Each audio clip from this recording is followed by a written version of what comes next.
in 2012. The main reason for registering and the main reason why Nzumari was formed is because young people in informal settlements go through a lot of challenges, and some of these challenges include unemployment, and we have issues of illiteracy. Of course, there is semi-illiteracy, also illiterate, and then we also started it because of the high prevalence of HIV/AIDS in informal settlements. And again, perennial conflicts in regards to tribal districts conflicts. For example, whenever we have our elections, tunaonanga vita zinakuja wapi sana sana mtaani, informal settlements, Mathare, Kibera. So kuna hizo perennial conflicts, and that's why Nzumari Africa was formed.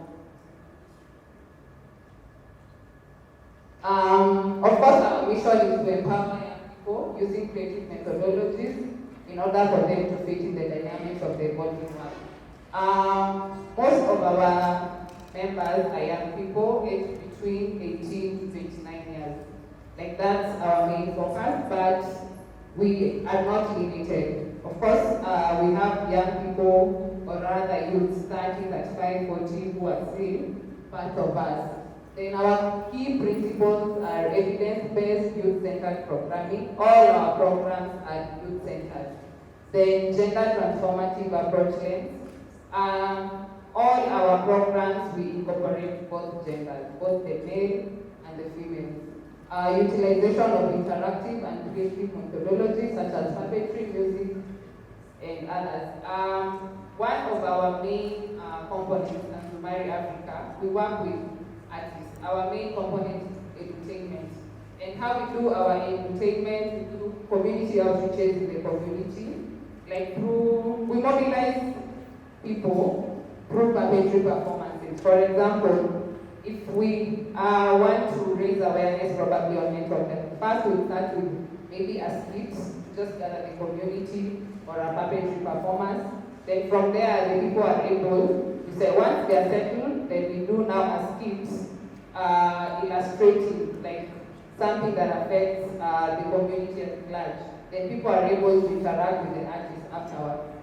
So of course, most of our activities include training, community outreaches, organizing community discussions, radio talk shows. We do our talk shows mainly at Coach FM because Coach FM karibu na Mathare and Kariobangi. Physical wellness such as dancing and workouts. Of course, ukikaa tu chini kila saa unasoma bila play. So we also incorporate physical wellness, and we also have our social and online engagements. You can follow us: Twitter, Facebook, YouTube, and Instagram. All activities that we do, everything we do is on our social media platforms and also our website. Of course, our current partners and previous worked with us for life before for the SRHR project. We worked with TechnoSAP. TechnoSAP, we worked with them when we have a component on livelihood. So they've been able to train our young people, and they've been able to also get a living out of it. The UNHCR is the time we work with refugees. Cities Rise, who are our current donors for the YGS project, which I'll be sharing shortly.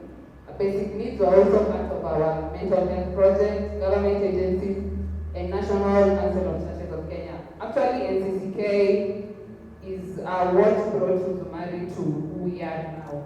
Through them, we were able to register. So, in 2017 and 2019, Cities Rise sponsored Nzumari Africa to undertake a mental health awakening project. And the objectives were to increase awareness on mental health with focus on anti-stigma message. We know there is so much stigma on mental health. Then leadership development and capacity building, and data collection and support research on perception and attitudes on mental health. And actually, this awakening project is what gave birth to the current project that we have now. Because from the research that they were able to gather, that's what made them funders for the project that you're currently running. So the activities we did then included radio talk shows. Of course, radio talk shows include them to raise awareness, update mental health information, We know out here most people don't have the right information, especially when it comes to mental health. So the main aim of the Mental Awakening project was to raise awareness and also to give the right information to the community about mental health. And of course, printing IC material so that hata mtu akikuona kutembea na IC material anajua unaongelea nini. Achievements, we were able to hold 6 radio shows and we reached up to 90,000 listeners, reached up to 8,000 people through community outreaches. 600, we also reached 600 youth in organized groups. How we do our mobilization mostly, we go to youth groups. Then from the youth groups, we are able to now collaborate with them or let them come to our space so that we can do projects together. Then we refined up to 53 young people for counseling services and 20 youths who are trained on confidence and resilience. Of course, challenges, not clear referral systems in the community. That was then. Right now, it's much, much better because even the Ministry of Health itself has like referrals for mental health services. Then we had inadequate mental health professionals and inadequate awareness on mental health issues. But of course now the awareness has increased. These are photos of how we do our outreaches, entertainment. There's a puppet there, radio talk show. Upper to cover community doing the entertainment.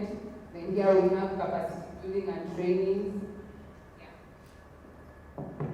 So of course, lessons learned from the previous project were continuous dissemination on mental health knowledge. They need to have a continuous dissemination on mental health. Then integrate mental health within existing programs. Of course, we've now integrated our mental health programs to other programs that we also do. Training and mental health professionals. We know the professionals are assigned psychologists and psychiatrists, but right now we have community health volunteers, community health workers, so that they can also be able to give psychological first aid to people. Then we have integrate mental health in institutions such as schools, workplaces, and religious institutions, and need to establish safe spaces. Of course, now they now need to establish the safe spaces. We now come to the current project that we do, the youth gathering space. So the youth gathering space started in 2019. It's a space for young people, and non-judgmental space. And for this space, we target 18 to 29 years in Huruma and its environment. Then, of course, our main objectives as the youth gathering spaces is to link young people to care, psychological care, link them to opportunities, either training, jobs. We are also able to create a social environment for young people to engage in meaningful activities. For example, we have a space in Huruma where young people come, get mental health literacy. There they are also able to get psychosocial support because we have a psychologist. So the psychologist gives free counseling. So we give free counseling to young people. Then we also promote mental health awareness and literacy of youth and link young people to care that promote their well-being. Our principles of the space is accessibility, inclusivity, youth-centered. It's youth-centered mainly because everyone that works with us are young people. Confidentiality, of course, when it comes to counseling, confidentiality is very, very key and provides a sense of security. Ways we've been able to engage youth, of course, youth are at the center of all our engagements. When it comes to planning, when it comes to designing, when it comes to running the activities, all the people we work with are young people, between 18 to 29 years.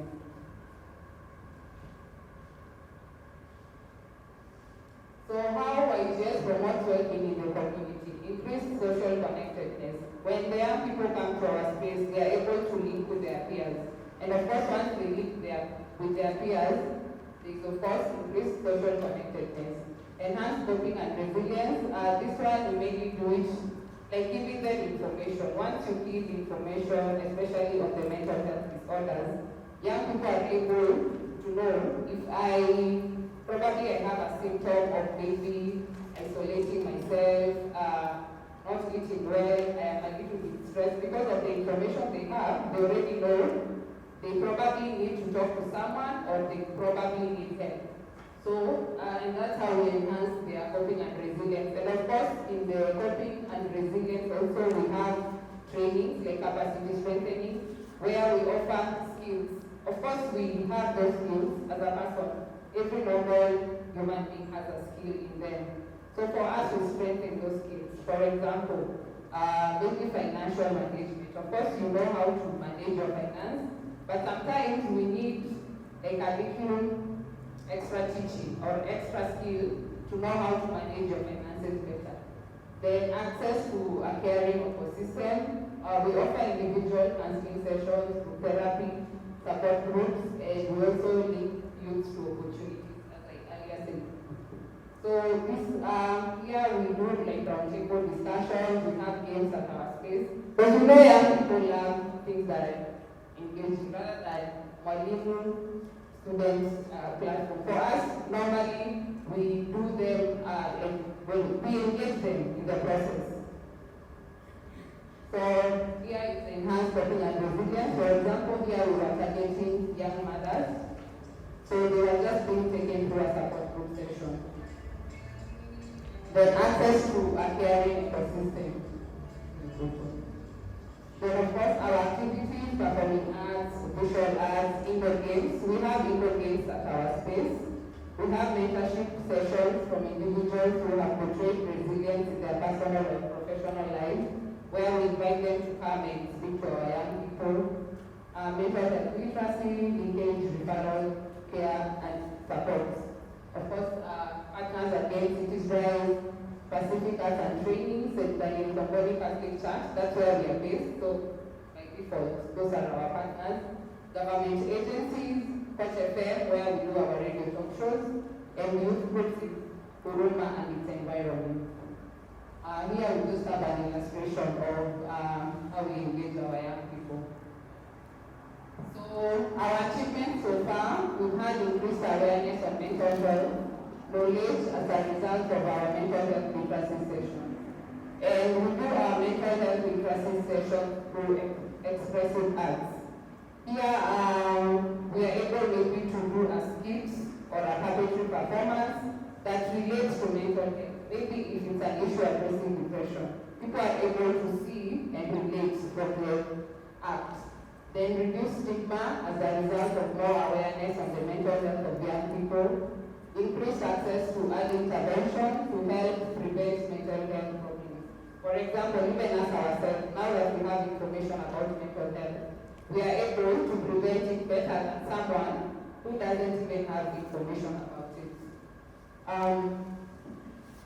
We've also developed, young people have developed resilience and being able to cope with challenges.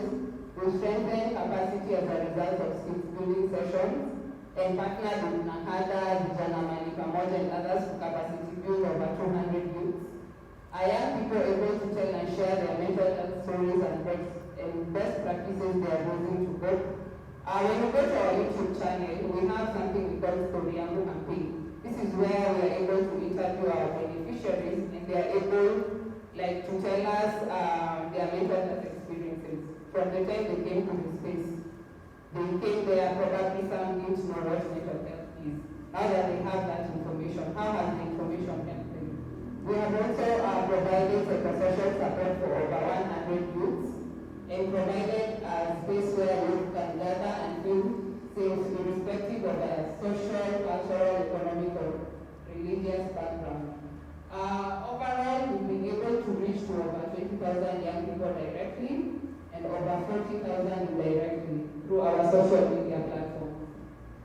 Of course, challenges. We know most projects depend on funds. So whenever there are no funds, sometimes the project needs to take a break. And when you take a break, you come up and bring it back to square zero tena. So of course, thanking the Department of Finances to run these activities. When young people play an active role in designing and implementing their own engagement, their participation is more impactful and beneficial. The young people respond to interesting activities. For example, expressing arts as being a very successful engagement. They also like activities which involve dialogues and engagement.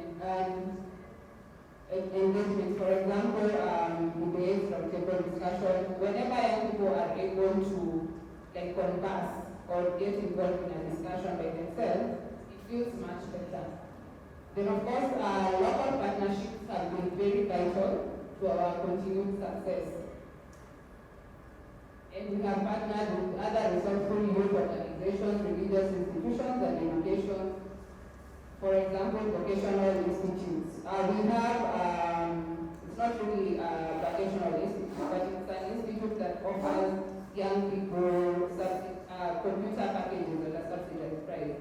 If you know Nairobi. So Nairobi, through Youth Initiative Kenya, EK, we've been able to link people there and they've been able to get support.